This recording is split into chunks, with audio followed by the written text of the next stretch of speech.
Hey ladies, so I'm coming on today to do a Bantu knot out. Now this Bantu knot out is for Lavender Natural Me. She's on YouTube and she's one of my faves. I watch her videos all the time. And she did a Bantu knot out and she did not like it. Did not like the outcome and the results, and trust me, I felt your pain in that video. I have been there. Bantu knot out is my least favorite style because to me on 4B, like 4C type hair, it is so unpredictable. Like you can do twists, you can do braids, you can do a wash and go, and you can pretty much guess what the outcome is going to be. With a Bantu knot out, you don't know. You don't know if it's going to be too curly. You don't know if it's going to be frizzy. You don't know if it's going to be dry. It's a mess. So that's why I don't really like Bantu knot outs, but I do them. I just don't do them often. I would rather wear the Bantu knots and rock a headband or something with it and be just fine. And I'll post pictures of me wearing Bantu knots, but I don't do the knot out part. I've only done that like a few times, seriously. But with Bantu knots, you know, I watch videos. You know, some of my favorite YouTubers, Natural 85, can do a Bantu knot and do a knot out, and her hair is just wavy and curly and gorgeous. And regardless of how much I like that and how inspired I get, this is not going to turn out like that. You know, that's just the bottom line. Bantu knots do not have to be done on straight hair. You can do Bantu knots on, you know, wet or your natural texture hair, but know that the results are going to be different. So when you do a Bantu knots on wet hair, to me, with 4B, 4C hair, you're going to come out with a look with a cross between like Shirley Temple and a Chia Pet. That's the honest to goodness truth, because our hair just shrinks up. It's so coarse and kinky and tightly coiled that it just shrinks up. So when you take them down, that's the look that you have. And so I do not do Bantu knots on wet hair. It's either damp or dry.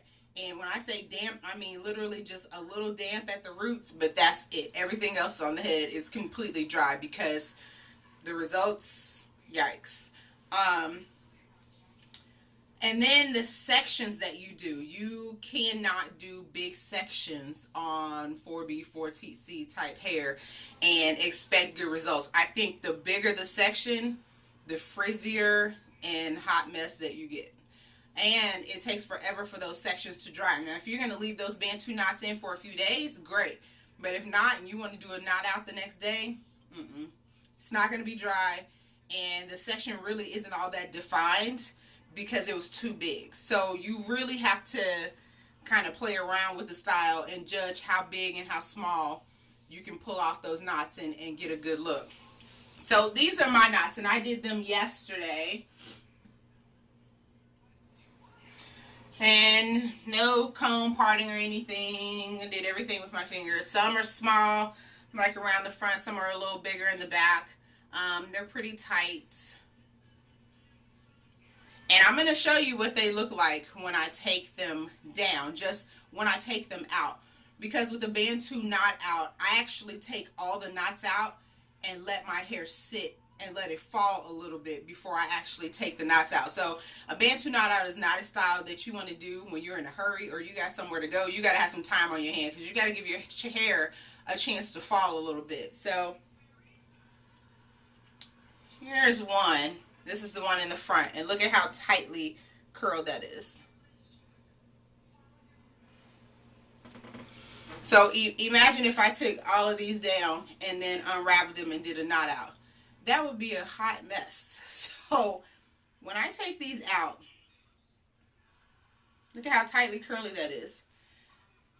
So with a knot out, I take them all out and I let my hair fall for like some hours.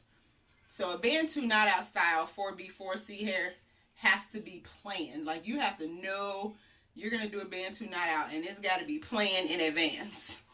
That's how I feel about it, especially on my head. I don't know about anybody else.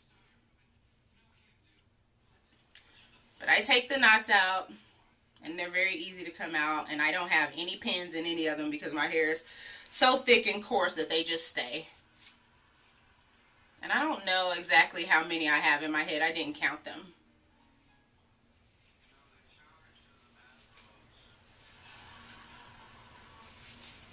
So you see how tightly curled these are, and these were done on a couple of parts, and the roots were damp, but pretty much dry hair. And I used a moisturizer, and I'll talk about that later. A moisturizer, a gel, a soft hold gel, and a butter on my head. So these are my knots after I take them out.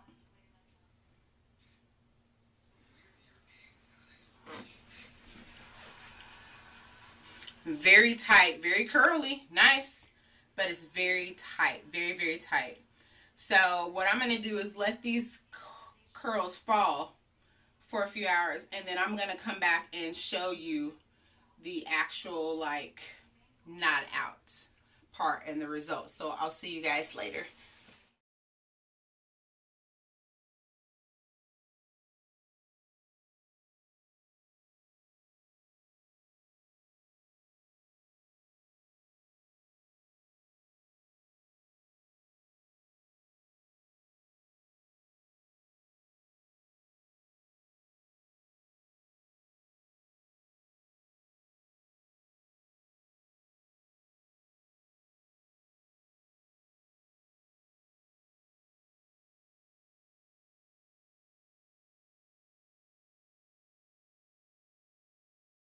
Hey ladies, so it's about 4 hours later, and here's my hair, and as you can see, my curls have dropped quite a bit, the knots.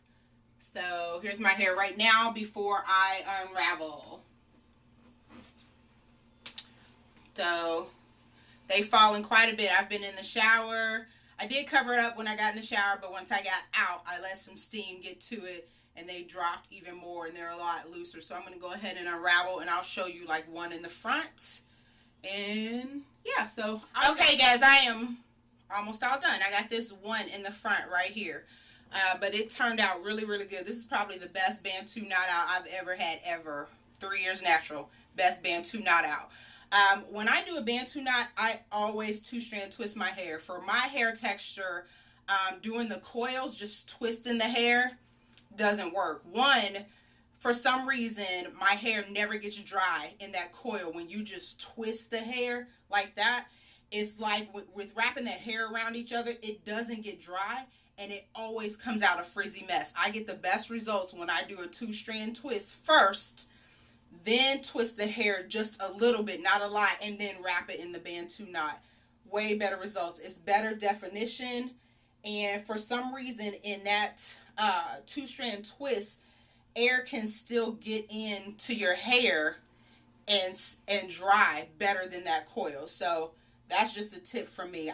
I've never had a really good Bantu knot out with coiling the hair. It's always start out with two-strand twists.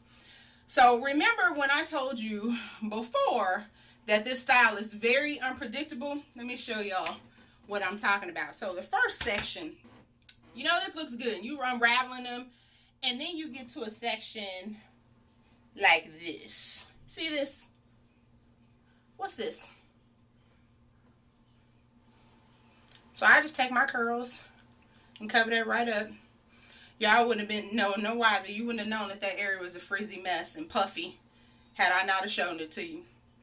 Then let me show you in the back. I gotta get my mirror. Let me show you. So the back, you know, comes out real good. Nice and curly. And then I get over here and I unravel one. And look at this. What's this right here? Like this frizzy. It's a puff, like right here. So I gotta take some curls and kind of hide and tuck that in and cover that up. Unpredictable. Like, I don't care what you do or how tight your regimen is, you cannot know that you got stuff like this and it's like, hey, look at that, that's curly and cute, and then you unravel one and it comes out like, let me see if I'm gonna find one over here, because I had one and I was like, seriously, like, look at this. What's this? Do you see? This is exactly what I'm talking about. Bantu knots are so, they're just unpredictable. And I would never do this style in a hurry. I would never do this style for an important event. You got a wedding or something you got to go to. I'm going to do a Bantu knot. Don't do that. Do not do that. Unless you are just, you know this is going to come out bomb. Don't do that. Don't do a style like this. But here are my results from the Bantu knots. And it turned out really good. And this style will last me, let me see, last time I did one, it lasted me about 3 days. And I expect this to do the same. 3-4 days before I have to puff it, because it will turn into a super hot mess. And I just put it in a puff and it'll be fine. But those are my tips for a Bantu knot out. So your sections, not too big, but not too small. But you don't want them too big to where they're not going to dry. And then the definition and everything will come out a mess. Products. Oh yeah, let me tell you about the products that I use. Actually, let me get them. Hold on.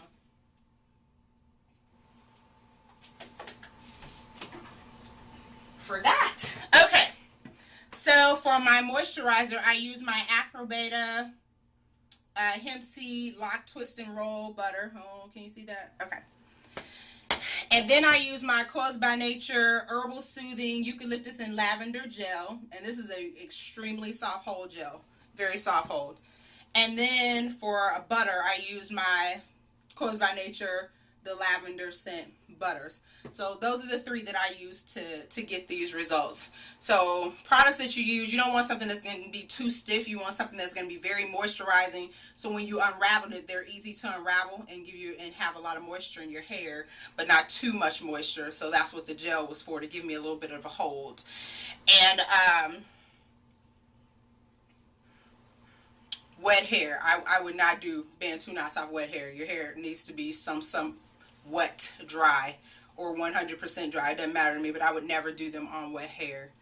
So loving the natural me, I felt your pain in that video, because I have been there and come out with a hot mess.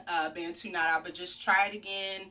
See if my tips and all the tips that the ladies left you in the comments, see if they help. And I hope you guys like this style. I love it. And I'll see you in the next video. Bye.